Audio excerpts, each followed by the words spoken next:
If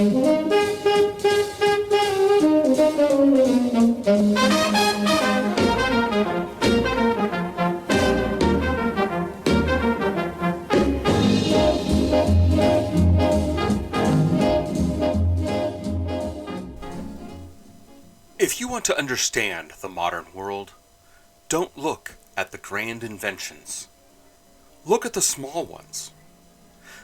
The objects we overlook. The things so common they almost disappear. Styrofoam is one of these objects, a material that slips into our daily lives with such ease and familiarity that we barely notice it.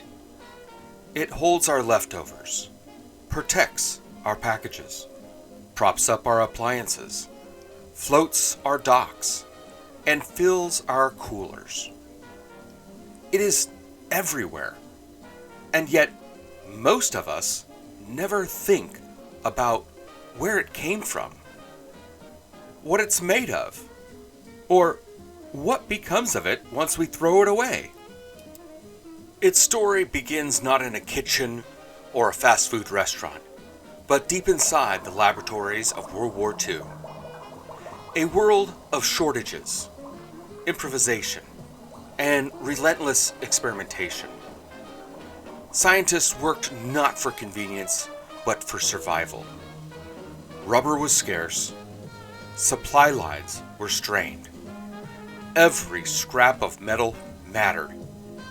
In that pressure cooker of wartime necessity, a Dow chemical researcher named Ray McIntyre made an unexpected discovery. A lightweight, buoyant foam created by mixing styrene with isobutylene. It was never meant to change the world. It was simply meant to solve a problem. But like so many wartime innovations, radar, duct tape, nylon, plastics, its impact stretched far beyond the battlefield. After the war, the nation embraced Styrofoam the way it embraced suburbia. It became part of the architecture of convenience. It insulated the walls of the new American home. It lined coolers carried to baseball games and picnics. It shaped coffee cups, TV dinner trays, packing peanuts, and entire sections of the supermarket. And when America reached for the stars, Styrofoam went too. NASA scientists used polystyrene microspheres to model cosmic dust, simulate lunar conditions, and test material behavior in zero gravity. A material discovered by accident suddenly became part of humanity's most intentional journey. By 1942, the United States was fully at war. Every resource was rationed, every factory converted to military use. McIntyre's discovery quickly became vital to survival. Look at this. Styrofoam replaced cork and K-Pock in life vests. Same buoyancy, but it doesn't rot or sink. Literally a mistake that kept sailors afloat. From Normandy to the Pacific, polystyrene became the quiet ally of the Allied victory. The war had ended, but America's appetite for innovation had only begun. From the battlefields to the breakfast table, science promised a brighter, easier tomorrow. This was space-age living for the everyday person.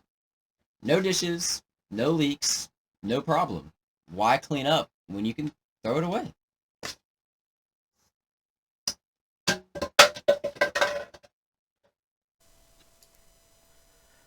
By the end of the 1960s, America was wrapped in foam, each year producing millions of pounds of disposable packaging. What began as a marvel of modern chemistry revealed its hidden cost. By the 1970s, scientists asked, what happens to Styrofoam when we throw it away? You can see it everywhere, these tiny bits breaking down but never disappearing. You can crush it, burn it, drown it. It always comes back. It's basically immortal. The qualities that made it perfect for wartime use now made it a threat to the environment. Recycling was supposed to redeem our throwaway culture, but for polystyrene, that promise rarely materialized. This is where convenience hits the wall. You can recycle aluminum 1,000 times, but styrofoam, not so much. Even when you try to do the right thing, the math just doesn't add up. In this demonstration, acetone, or nail polish remover, is poured over a polystyrene foam head. It appears to melt, but what is actually happening is air is being released.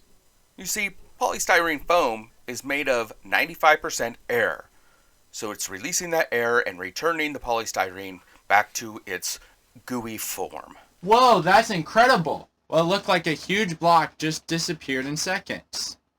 That goo can be used as glue, or allow the acetone to evaporate, and it can be rehardened. Now for our next demonstration. This time we're using xylene to break down that polystyrene foam. But in this case, it breaks that polystyrene foam completely down to a solution. That solution can actually be brushed on to surfaces to create a waterproof barrier. And in this example, we can see that a coloring is added so you can see it brushed on, and then brushed on to wood, and then water applied to show that waterproof barrier. And now this board's waterproof. DIY recycling, one coffee cup at a time. From laboratories of war to the kitchens of suburbia, from the moon landings to the ocean floor, polystyrene's story follows our own. Invention, shadowed by consequence. McIntyre didn't set out to change the planet. He just wanted to win a war. Every generation inherits the side effects of the last one's progress. Ours just happens to float. Progress is not a straight line. It's a cycle. When we started this project, we thought we were tracing the history of a material. Turns out, we were tracing the history of ourselves. Maybe the real invention isn't a new material. Maybe it's a new mindset. From oceans of waste to experiments of renewal, the story of polystyrene reminds us that innovation must be balanced with responsibility. Styrofoam began as a wartime solution, a material born from urgency, chemistry, and the relentless pressure of global conflict. It drifted from laboratories to life rafts, from military necessity to the quiet routines of American suburbia. It promised a future of ease, efficiency, and abundance. But convenience has its architecture and its cost. The qualities that once made Styrofoam so useful, lightness, durability, resilience, have made it nearly impossible to escape. It lingers long after the meal is finished, the package opened, the product consumed. It accumulates across oceans, in landfills and shorelines, and in places no one ever intended it to go.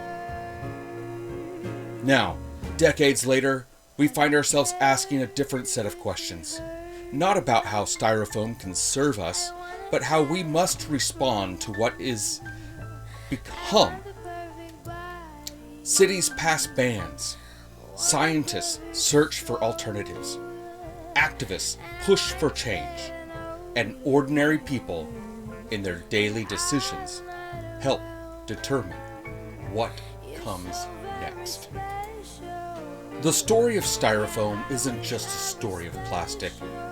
It is a story of innovation and oversight, of progress and consequence, of how the smallest objects in our lives can leave the largest marks on our world. As we look ahead, the question is no longer how styrofoam was made, but how we choose to move forward.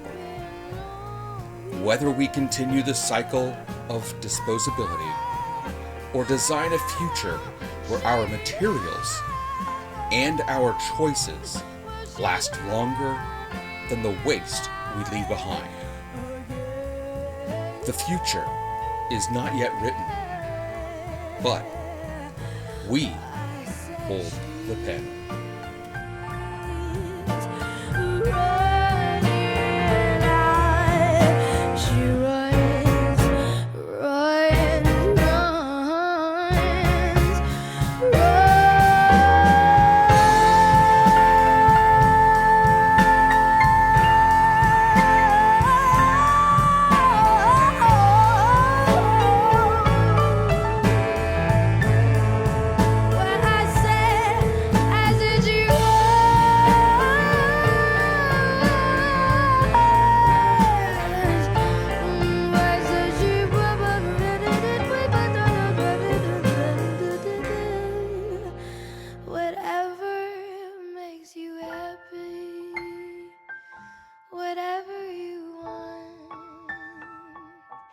You're so very special.